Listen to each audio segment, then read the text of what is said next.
Well, greetings again. This is Dr. Bill Wyatt with the American Orthodontic Society, and I'm going to try to cover a case here that I did several years ago for the daughter of a physician here in town, and she had a multiple bunch of problems in doing this case.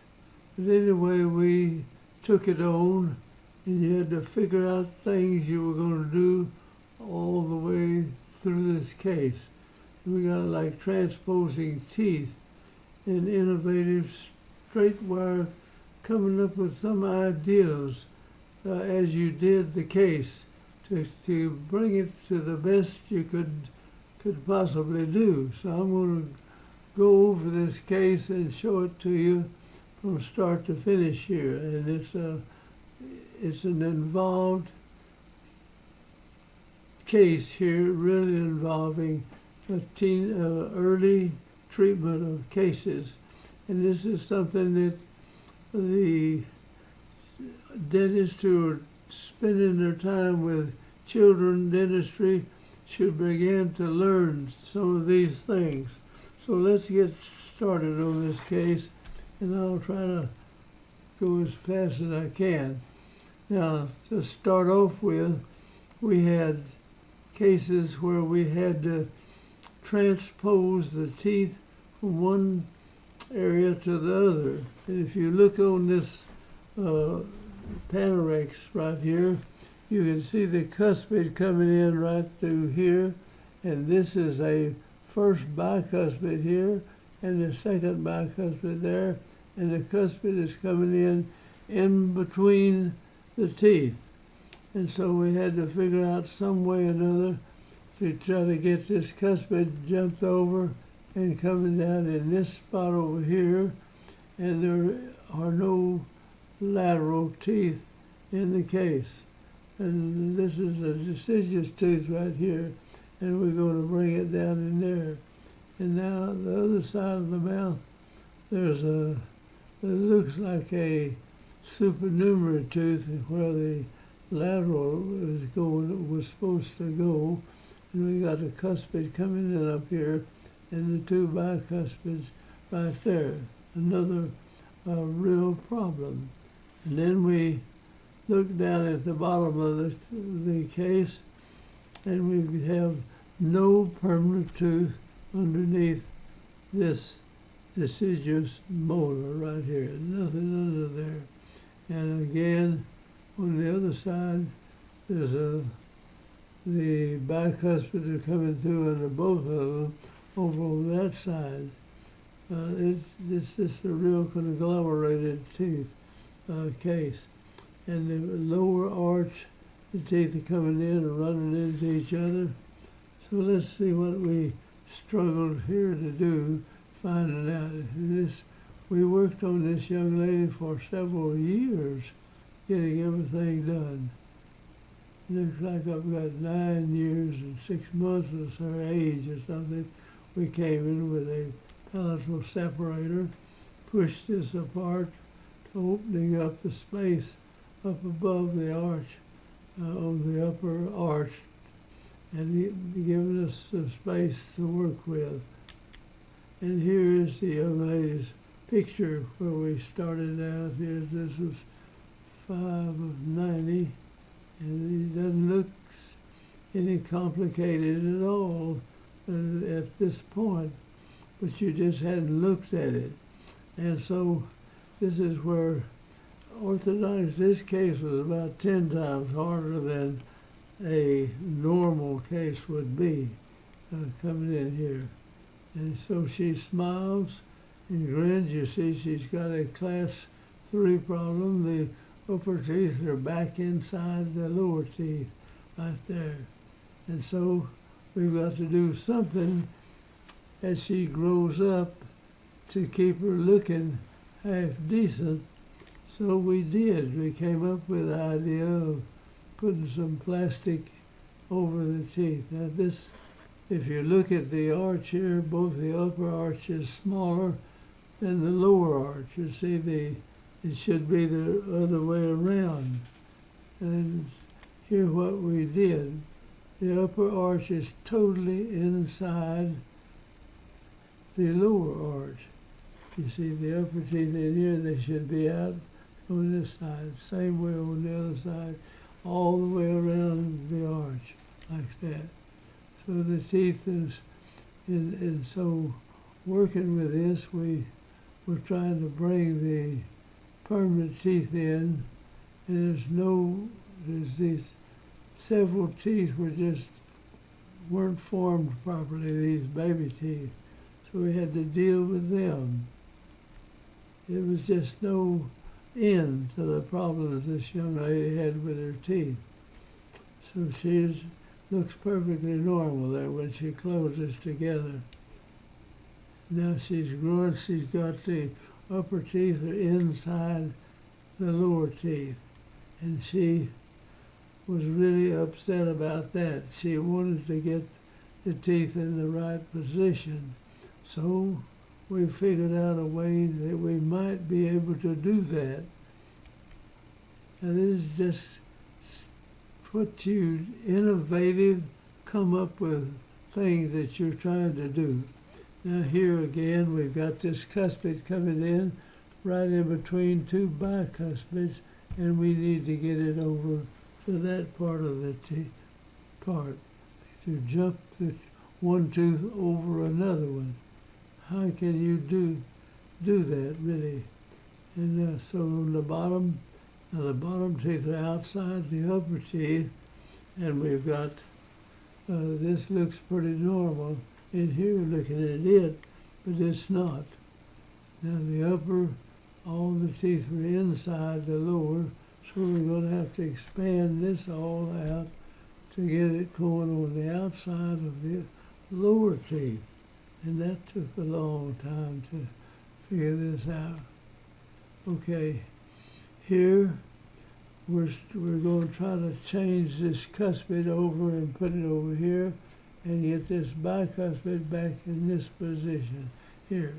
So we let these bicuspids, I just let them drift back behind, and we put a little spring deal, and we're moving this cuspid over the bicuspid and letting it slide lingually toward the tongue so we can move it past that. And here's what happened in the case is we were going through this deal, and she's got this class 3 problem with the teeth out there, the tongue's pushing that out, and we were working to keep things together. And I did this case for this physician just at gratis, just to help this man out. And we were trying to jump this tooth over and put her in the right position right there. Now we had to open the bite, so I put some composite, just a acrylic, tooth color acrylic over those anterior teeth and opened the bite. In other words, she was biting like that. Now, when we had the bite open, we enlarged the whole upper arch so it would get out over the lower arch in here. And so I had this on her, and she came in just kind of crying, and she didn't like the way it looked in the front part of her mouth, and so we had to do something. So I shaved this tooth, this acrylic down. Now and all the time we're pushing on this cuspid, getting it over, and we're letting this tooth move lingual while we move over it, and then bring it in there and put the bicuspid behind the cuspid. And this is what we came up with, just putting that spring on it. And we kind of held this tooth to keep it from getting too far out of position as we moved the cuspid tooth past the other one. And we had this round off like this, and it was working pretty good. She was chewing out in the front on these teeth, and she was just all upset with the way it looked. So I had to go in, and if correctly, we shaved that down and made those two teeth look like regular teeth to give her something that she would be satisfied with the way it looked. And so we're trying to expand the upper arch to get it over the lower arch. Now we had a tooth was missing underneath the deciduous tooth, and instead of we were trimming both sides of it down and did pulpotomy on it, so we could use that as something to fill in that gap over on that side of the mouth. All right, here we go. The cuspid is coming across here, and the bicuspid, we are bringing it back in this direction. And so it actually was like crossing a sword in here as we jumped across, and you have to let one go lingual while you bring the other one around. And we brought it across, and we kept these two teeth looking like they were normally that long. And this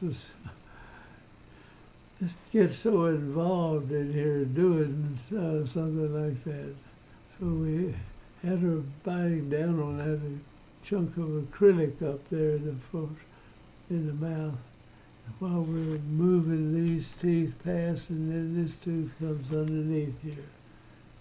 All right, down on the bottom we're cutting getting teeth to come in on one side. There's going to be I think a permanent bicuspid coming in here, and we've got this one cut down to the shape of a bicuspid, holding it there.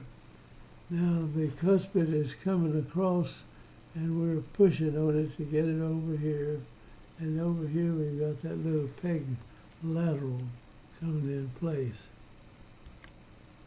All right, this is where she bit down on these teeth, and these teeth are just coming together with the upper teeth on the outside of the lower teeth. So let's go on the x-ray now and show, see there's nothing under this one. So we took this off, and we're going to save this portion, do the pulpotomy, and save that part of the tooth right like that. There was nothing to fill in. We got a 12-year molar and a 6-year molar and a 12-year molar, but no wisdom tooth coming in to fill the gap up right there. All right, we spread that out, and then watch the tooth come through there now. All right, the cuspid moves past the bicuspid, and at one time here, it looked like two swords moved over. These panorexes, I took just a whole slew of them on the case, and so this was late coming up, so we had to remove that and finally get that tooth to come in there, and we saved this tooth in this spot. There was nothing back here to fill in, so we'd have to just leave that there as long as it would stay. Now this cuspid is coming in, and this is a deciduous tooth. Is actually a supernumerary tooth. Now at this point now the cuspid is over here, and the bicuspid is here. Now the bicuspid is lingual. It's back here, and it's moving across it like that. And we get it on the other side. And now it looks like this. This was 2 of 97. She's age 16 now. See, and we've got her going and wearing these long extended deals on her centrals. And we bring this across. Finally, we get the cuspid over here and the bicuspid in that position. And we figured out how we're going to do these things. as we get along with it. Now the cuspid is completely over here, and we hook onto the bicuspid, and we'll bring the root over, and then we can torque it and move the root out like that. And this was one of the hardest cases I ever got a hold of.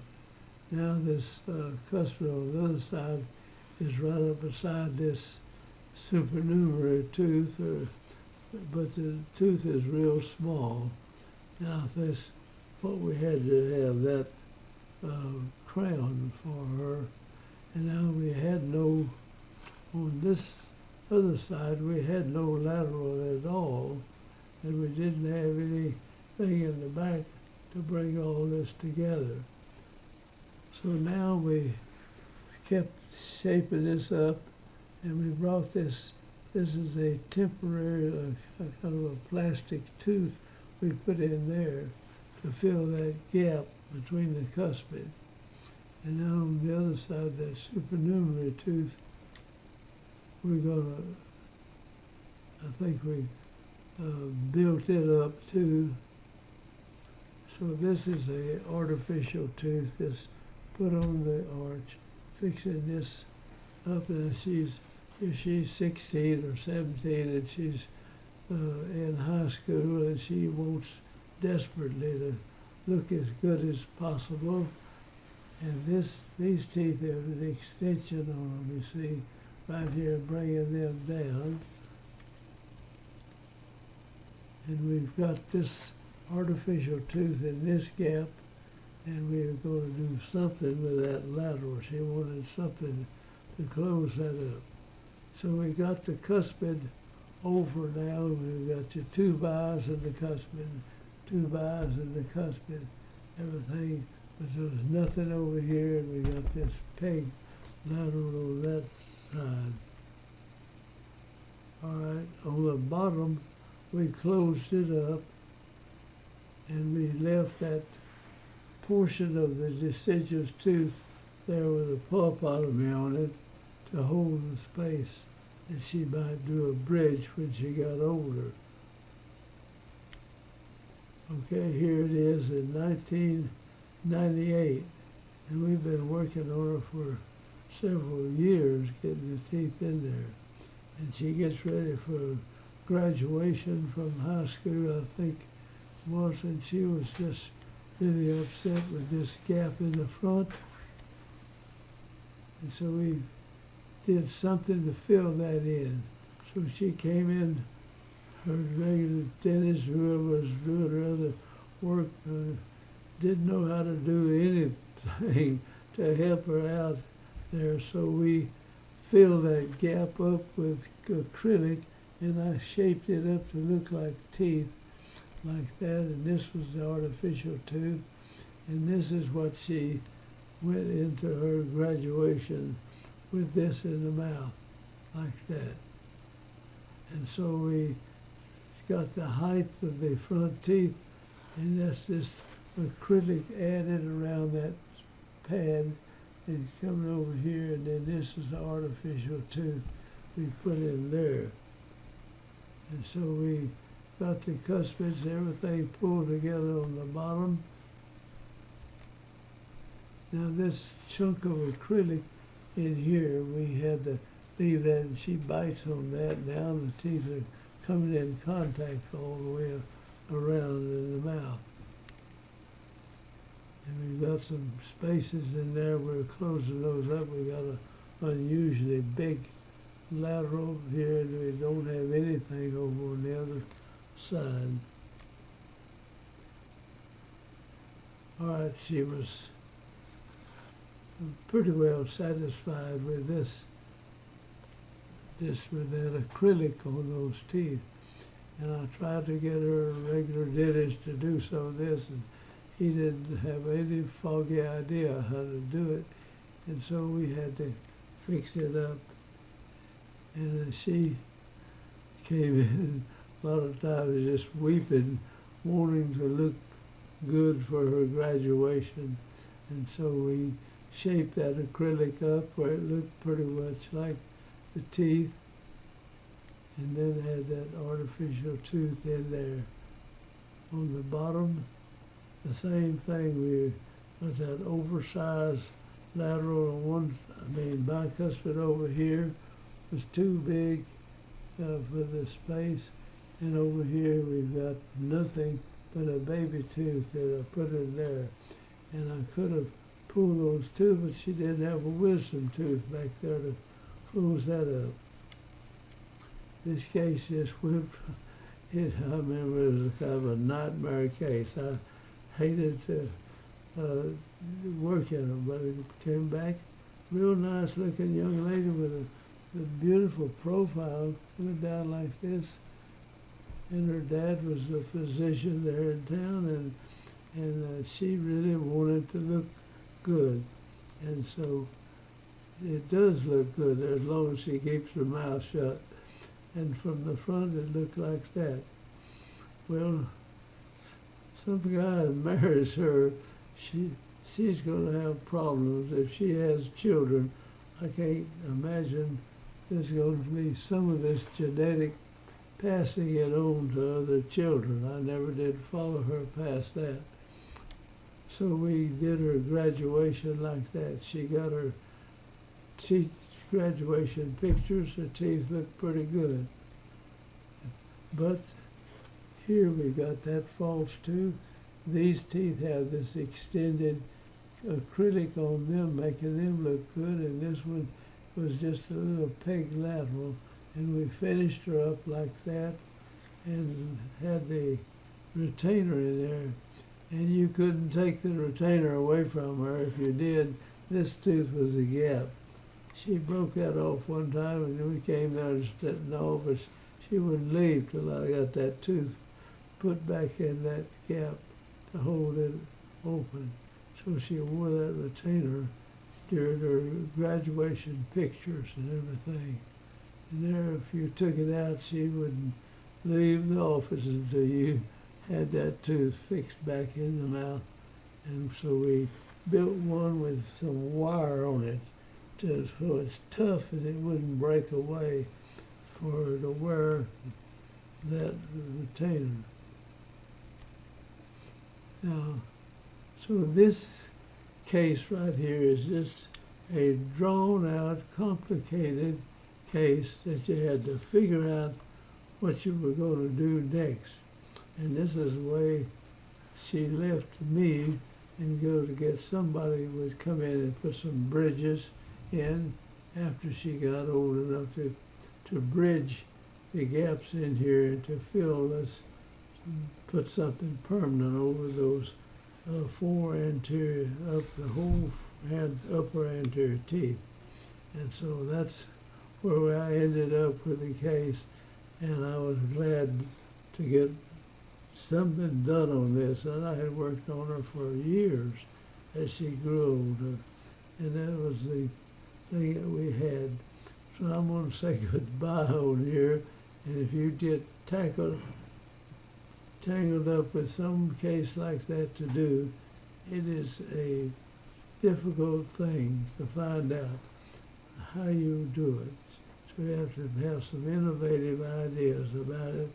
So I'm going to say goodbye. Thanks for watching, and I'll nail this down.